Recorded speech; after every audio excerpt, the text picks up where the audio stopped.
कोई आदमी बच्चे का ही नहीं जिसके ऊपर तुम इल्ज़ाम लगा सको। मतलब मेरी वाइफ का मुझे पता चला कि सोती किसी के साथ। मर्दों का सोचो, प्लीज सोचो, प्लीज सोचो मर्दों का। अरे मर्दों के बारे में कोई तो बात करे, मर्दों के बारे में कोई तो बात करे, बेचारे बहुत अकेले हैं। बस इतना मैं कहना चाहता हूँ कि मेरे माँ बाप को बिल्कुल टच मत करना। Do not touch my parents. Atul Subhash तो आपको याद ही होगा, वही अतुल सुभाष जिसकी बीवी के झूठे मुकदमे से परेशान होकर उसने करीब 1.5-2 घंटे का एक वीडियो बनाया था और उसके बाद में उसने अपनी जीवन लीला ख़त्म कर दी थी। काफ़ी पूरे देश के अंदर ये पूरा के पूरा मामला चला था और एक तरीके से उसके बाद में ये भी सवाल उठा था कि क्या महिलाओं को जो सुरक्षा दी गई है कानून के अंदर, वो कहीं मर्दों के लिए जानलेवा तो नहीं है। अब ये सारी की सारी बहस चली रही थी, उसके बाद में 1-2 केस हो रहा है और ऐसा केसा एक और केस आया। वैसे मैं फिर आपको बता दूं कि अपनी ज़िंदगी को ख़त्म करना किसी भी समस्या का हल नहीं हो सकता, लेकिन इसके बावजूद भी लोग बाग ऐसा करते जा रहे हैं। आज एक और ऐसा केस सामने आया, बिल्कुल अतुल सुभाष जैसा। 60 मिनट का उसने वीडियो बनाया। नाम है उसका मानव, आगरा का रहने वाला है। वीडियो में कुछ, क्योंकि पूरा वीडियो हम आपको दिखा नहीं सकते, टेक्निकल प्रॉब्लम की वजह से दिखा नहीं सकते, आवाज़ कुछ एक हम आपको सुना देंगे। मैंने उस पूरे वीडियो को देखा है, काफ़ी हौलनाक वीडियो है। और आगरे का रहने वाला जो शख्स है उसने रोते रोते सिस्टम पर सवाल उठाए, अपनी बीवी पर आरोप लगाए और अपनी बीवी के कुछ जो संबंध हैं उसको उसने कहा कि उसकी वजह से और उसकी बीवी जिस तरीके से केस करना या परेशान करना, उन सब से परेशान होके और उसने ये एक ऐसा कदम उठाया। ये जो मानव जिसकी मैं बात कर रहा हूँ वो आईटी कंपनी में एआई इंजीनियर है, मुंबई के अंदर नौकरी करता था। वीडियो के अंदर काफ़ी कुछ ऐसी बातें हैं जो आगरा की डिफेंस कॉलोनी के अंदर ये रहते थे। कुछ साल पहले इसकी शादी हुई थी। शादी होने के बाद में क्या हुआ कि पत्नी का जो इसने वीडियो के अंदर बताया कि मेरी पत्नी का अफेयर था, और पत्नी का ये कहना है कि जो भी अफेयर था वो शादी के पहले की बात थी, शादी के बाद की ऐसी कोई बात नहीं थी।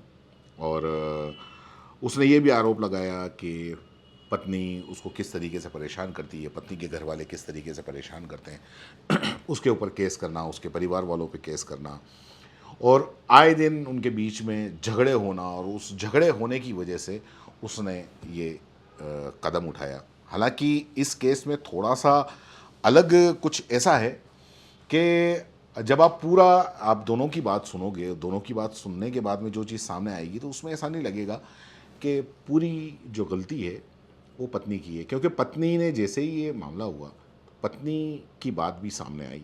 पत्नी ने अपनी पूरी की पूरी बात सामने रखी और सामने रख के उसने बताया कि जिस दिन इसने मानव ने ये जो कदम उठाया था, वो कदम तब मैंने उसकी बहन जो आकांक्षा है उसको फ़ोन किया था और फ़ोन करके कहा था कि वो वीडियो कॉल पे है और वो इसी तरीके से उसने गले में फंदा लगा लिया है और वो मतलब कोई नुकसान कर देगा। लेकिन उसकी बहन ने कोई बात सुनी नहीं। उसने कहा रिलैक्स हो जाओ, तुम क्यों झगड़ते हो, सो जाओ, रात बहुत हो चुकी है वगैरह वगैरह। लेकिन जो मानव का जो वीडियो सामने आया, और सामने आने के बाद में उसने कहा कि मतलब पत्नी से वो तंग आ गया है, और उसमें ये भी कहा कि मैं तो चला जाऊंगा, मर्दों की सोचो, प्लीज़ सोचो मर्दों के बारे में, कोई तो बात करो, बेचारे बहुत अलग अलग अकेले हैं। पापा सॉरी, मम्मी सॉरी, अक्कू जो उसकी बहन है आकांक्षा वो सॉरी, मेरे जाते ही सब कुछ ठीक हो जाएगा, कोई आदमी बचेगा नहीं जिसके ऊपर तुम इल्ज़ाम लगा रहे हो। आप ये कुछ सुनो, उसके बाद में बात करते हैं। आदमी बच्चे का ही नहीं जिसके ऊपर तुम इल्ज़ाम लगा सको। कोई आदमी बच्चे का ही नहीं। So this is a hard time that you know so called जजेस, मैं अपना बता देता हूँ। मेरा ये है कि अरे भाई सेम, ये सबका सेम है, सबका सेम है, सबका सेम है। तो मेरा भी वही है कि जो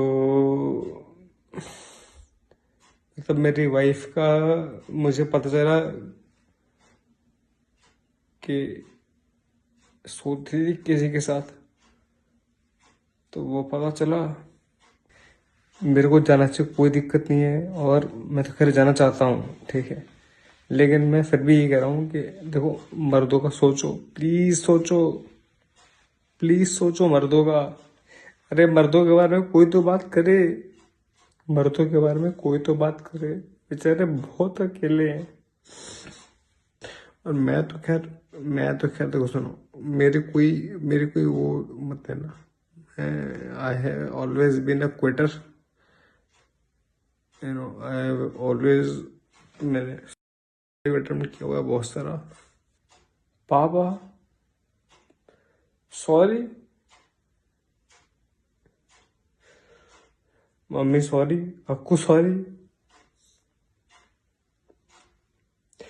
बट गाइस प्लीज अंडरस्टैंड। देखो, जैसे ही मैं चला जाऊंगा सब कुछ ठीक हो जाएगा, मेरे जाते ही सब कुछ ठीक हो जाएगा, तो मुझे जाने दो, ठीक है। मेरे जाते ही सब ठीक हो जाएगा गाइस। बस इतना मैं कहना चाहता हूँ कि मेरे माँ बाप को बिल्कुल टच मत करना। Don't touch my parents, do not touch my parents. तो ये सारा कुछ उसने कहा और वो कह के और उसने अपनी ज़िंदगी ख़त्म कर ली। और जैसा कि क्योंकि वीडियो हम आपको दिखा नहीं सकते, मैंने आपको पहले भी बताया था, लेकिन फिर मैं आपको बता रहा हूँ कि अपनी ज़िंदगी को ख़त्म करना किसी भी प्रॉब्लम का सॉल्यूशन नहीं है। आप मतलब वो प्रॉब्लम तो ख़त्म हो ही नहीं रही, आप अपनी ज़िंदगी ख़त्म कर रहे हो। प्रॉब्लम ख़त्म कब होगी? आपको हो सकता है कुछ लड़ना पड़े, और लड़ने के बाद में वो प्रॉब्लम ख़त्म हो। आपने अपनी ज़िंदगी ख़त्म कर ली, ज़िंदगी ख़त्म करने के बाद में आपने जो अपने पीछे जो रह गए, चाहे माँ बाप भाई बहन जो भी, उनके लिए और ज़्यादा मुसीबत आपने दे दी। अगर ये करके अगर आप सोचते हो कि मान लीजिए बीवी का आरोप लगा, बीवी पे आरोप लगा के और सोच रहे हो कि उसको कोई बहुत बड़ी सज़ा हो जाएगी, तो ऐसा कुछ भी नहीं होता है। एफआईआर हुई है, एफआईआर के अंदर पहले तो ये भी सुनने में आया था कि जब मानव ने अपनी ज़िंदगी ख़त्म कर ली और उसके पिता जब एफआईआर दर्ज करवाने के लिए गए थे, तो पुलिस वालों ने एफआईआर लेने से मना कर दिया। उसके बाद में उन्होंने सीएम पोर्टल पर दिया और बाद में एफआईआर दर्ज हुई। उस एफआईआर के अंदर बीवी के बयान भी हैं, और बाद में बीवी का वीडियो भी सामने आया है जो हम आपको अभी सुना देंगे। उसके अंदर बीवी ने अपनी तरफ से ये कहा है कि वो खुद काफ़ी ड्रिंक करते थे, काफ़ी शराब पीते थे, और पहले उन्होंने ख़ुद को 2-3 बार नुकसान पहुंचाने की कोशिश की। और जो भी उन्होंने मेरे पे जो आरोप लगाए अफेयर के, और जो भी आरोप लगाए, वो शादी के पहले के थे, शादी के बाद में ऐसा कुछ भी नहीं हुआ। और उन्होंने अपने 2-3 बार हाथ काटे और फंदा लगाया वगैरह वगैरह। तो मतलब उसने सारा, उसकी बीवी ने आप बताया, उसने क्या बताया आप ये सुनिए। मेरे घर पे छोड़ के गए थे जिस दिन किया था, और मैंने वीडियो देखा है उनका। उन्होंने आरोप लगाया कि मैं अपनी वाइफ की वजह से ये सब कर रहा हूँ, लेकिन मेरा वो पास्ट था, जो भी सारी चीजें थी वो शादी से पहले की थी, शादी के बाद की कोई भी बात नहीं थी। और ये वाली बात सुन के, वो ड्रंक भी बहुत करते थे, ये वाली बात सुन के उन्होंने हल्ला मचाना स्टार्ट किया, अपने आप को हार्म किया, 2 बार 3 बार लगाने का ट्राई किया। मैंने 3 बार बचाया उनको, फंदा काटा है उनका, बचा के मैं उनको आगरा लेके आई हूँ, और वो मेरे को खुशी खुशी घर पे छोड़ के गए हैं, और उसी रात में उन्होंने वो सब कर लिया। मुझे भी मारते थे, मुझे भी गुस्से में ड्रंक करके धक्का मुक्की, हाथ काटना, सारी हरकतें करते थे उस टाइम पे वो ड्रंक करने पे। तो ये सारी बातें गलत है कि लड़की की नहीं सुनी जाती है। एक बार आप मेरी भी तो सुनो, आपने वहां पे सारी बातें सुन ली हैं, एक बार मेरी भी तो सुनो, मैं क्या बोलना चाह रही हूँ। मैंने उनके मम्मी पापा को बताया था कि मानव ड्रंक करके अपनी ये सारी हरकतें करता है, आप दोनों में से कोई एक लोग यहाँ होना चाहिए। उन्होंने बोला कि ये तुम पति पत्नी का मैटर है, इसमें तीसरा कोई कुछ नहीं कर सकता। वो लोग आए, 2 दिन रुके, उसके बाद वो लोग चले गए। जिस दिन वो मरा है उस दिन मैंने उसकी बहन को कॉल करके बोला है कि वो पे है, मैंने फोटोज देखी हैं, आप कुछ करो दीदी, आप कुछ करो। उन्होंने बोला कि तू सो जा, लीव, इग्नोर, कुछ मत कर, वो कुछ नहीं करेगा, मेरी बात हो गई है, वो कुछ नहीं करेगा। उसके बाद मैंने उनके पापा को मैसेज किया कि पापा एक बार आप देख लीजिएगा मानव को रूम में, वो मेरा फोन नहीं उठा रहे हैं। तो और मैंने उनकी दीदी को बोला कि मैं पापा को बता दूं, उन्होंने बोला पापा को कुछ मत बताना। उससे पहले भी उनका मेरे कॉल आया कि मेरे पापा को कुछ मत बताया कर, कोई भी इशू हो मुझे बोल। इसलिए मैंने रात में उनको कॉल किया। मैं चीख चीख के बोल रही थी कि वो कर लेंगे, वो कर लेंगे, बट मेरी किसी ने नहीं सुनी। उन्होंने हम लोगों को घर में घुसने ही नहीं दिया, बोल दिया कि तू जा यहाँ से, तूने मेरा बेटा खा लिया। सारी उल्टी सीधी हरकतें, बदतमीजी करी। और जिस दिन मैं उनके घर पे गई थी, उन्होंने मेरे को धक्के मार के अंदर बोला है, अंदर भगाया मुझे। उसकी अब इन दोनों के बयान सुन के और दोनों का ये देख के एक बात जो फिर मैं आपको तीसरी बार बता रहा हूँ इसी वीडियो के अंदर, कि अपनी ज़िंदगी को ख़त्म करना कोई समस्या का हल नहीं है। और क्योंकि बीवी साथ में रहती थी, बीवी को सब पता था, तो कम से कम इतना तो पता होना चाहिए कि कहीं ना कहीं किसी न किसी वजह से वो परेशान था। और परेशानी की वजह जो आखिर के अंदर वो बता के गया, वो परेशानी की जो मेन वजह है वो सिस्टम, और सिस्टम के पहले जो थी वो बीवी, यानी कि बीवी की वजह से वो कहीं ना कहीं वो परेशान था। और परेशान होने के बाद में ही उसने ये इतना बड़ा कदम उठाया। बीवी ने ये भी कहा कि शराब पी के मारते हैं और मतलब मेरी बात नहीं सुनते वगैरह वगैरह। अब ये सारा जांच का विषय है। जांच का विषय होने के बाद में हालांकि जो बीएनएस की धारा 173 है उसके तहत एफआईआर दर्ज की है जो आगरा के सदर थाने के अंदर। लेकिन इसके अंदर जो आरोपी जो बनाए गए हैं उसकी पत्नी है, पत्नी के अलावा निपेंद्र शर्मा, पूनम शर्मा, निशु उरिया वगैरह वगैरह, इन सबको आरोपी बनाया गया है। लेकिन चाहे वो घर वाले हों, मैं यहाँ जो मानव के घर वाले हैं, माता पिता और बहन, उनको भी अगर मान लो उनके बीच में ये दिक्कत चल रही थी, तो जब दिक्कतें बढ़ जाती हैं तो फिर बाकी लोगों को इंटरफेयर करना पड़ता है और उसको सुलझाना होता है। लेकिन इस केस के अंदर ऐसा लगा जैसे कि मान लो जो मानव था उसको अकेले छोड़ दिया, चाहे वो उसके खुद के माँ बाप हों, चाहे वो उसकी पत्नी के माँ बाप हों, कि तुम्हारा मियाँ बीवी का मैटर है, तुम समझा लो। ठीक है, एक लिमिट तक जो पति पत्नी का मैटर होता है वो आपस में वो सुलझा लेते हैं। लेकिन अगर मान लो मामला हद से आगे बढ़ जाए, और जैसा कि जो इसकी पत्नी ने बताया, मानव की पत्नी ने बताया कि वो 2-3 बार पहले भी इस तरीके के अटैम्प्ट कर चुके हैं खुद को नुकसान पहुंचाने के, तो फिर कहीं ना कहीं ये सब पे सवाल उठते हैं कि अगर इन लोगों को पता था तो उन्होंने उस चीज़ को क्यों नहीं रोका या रोकने की कोशिश क्यों नहीं की।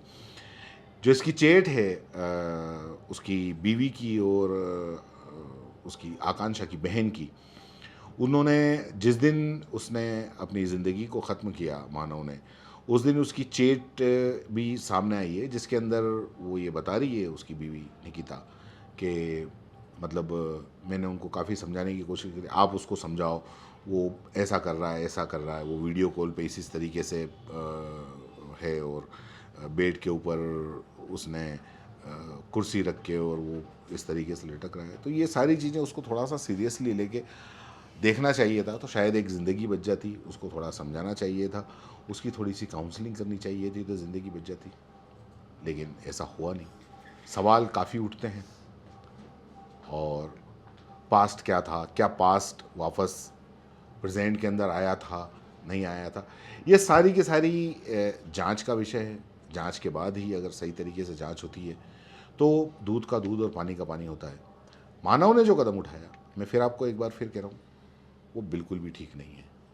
ऐसा होना ही नहीं चाहिए, क्योंकि मानव ने जो कदम उठाया उस कदम से सवाल जरूर उठते हैं, लेकिन उसकी ज़िंदगी वापस नहीं आती है।